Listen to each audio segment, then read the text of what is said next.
Huh? Rain? Rain, is that you?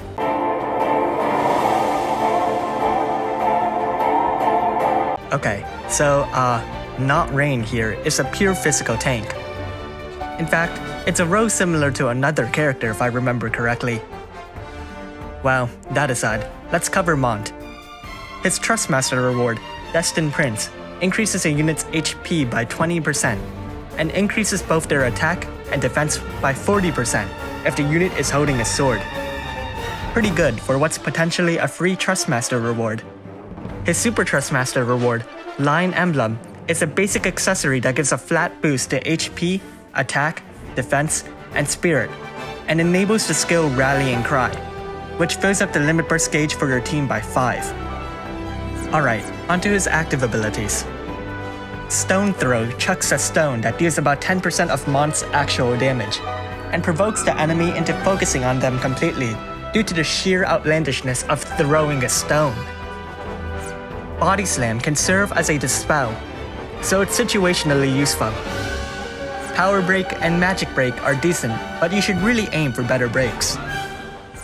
Discipline increases Mont's attack, increases his limit burst gauge by a bit, and gives him a 30% mitigation buff. Mont has 2 imbues, Fire and Earth, which is pretty similar to Rain. Earthblade and Fireblade also empowers the enemy by their respective element by 80%. Taunting Blade increases Mont's limit burst by 10% each time he uses it. Sentinel is his cover move, and it's admittedly rather impressive. A 200% defense and spirit buff with stacks of mitigation. It'd really be great if it were on any other physical tank, but Mont is a free unit. Also, it only lasts for 1 turn, so if you want to use him as a tank, you really have to cast it every single turn. Now we move on to his cooldown abilities. Paladins Guard is a cover ability that mitigates physical damage by 50%, and increases both fire and earth resistance by 100%. But only for Mont. It's still an excellent ability for him, but you can just taste the wasted potential here. Killer Blade isn't really a move you'd think you would find on a tank, but for whatever reason it's here, even though the developers clearly thought of Mont as just a tank. Well, regardless, it's a move that chains with Stardust Ray. It's as strong as his limit burst at max level, and also gives him a 75% boost in damage against human-typed enemies.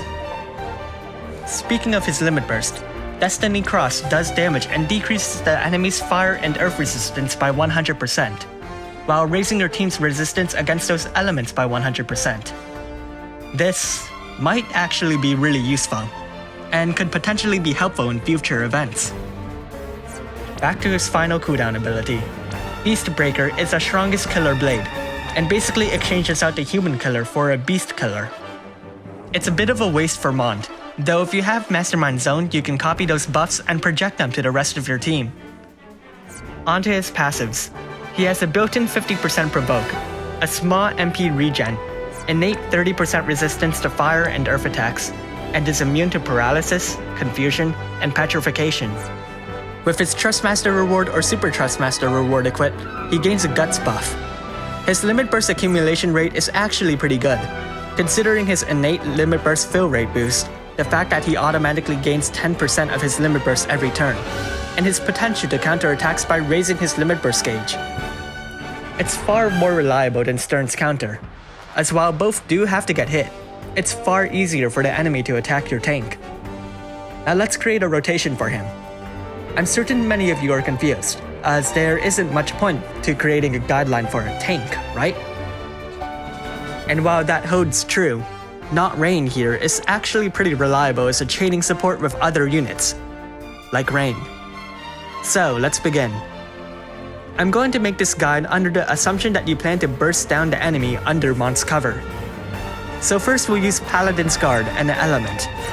Paladins Guard lasts for 3 turns, unlike Sentinel, so it's best to make use of it if you don't plan on saving it for a certain threshold.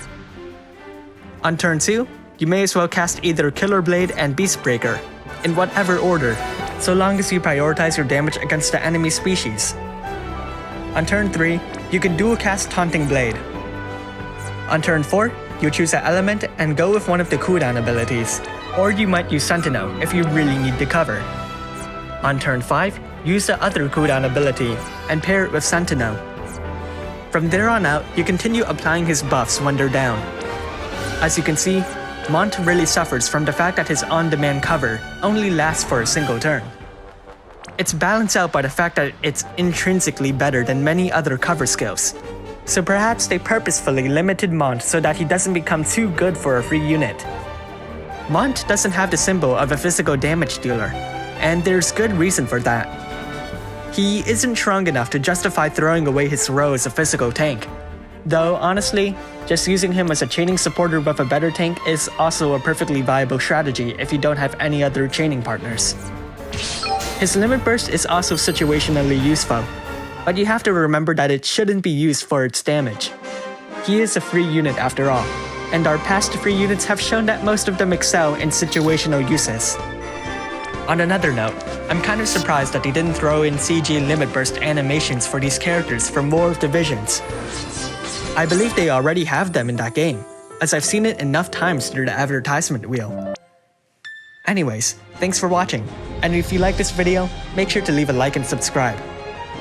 Comment below if you plan to get, well, you're probably going to get Mont anyways, but tell me if we plan to use him at the very least.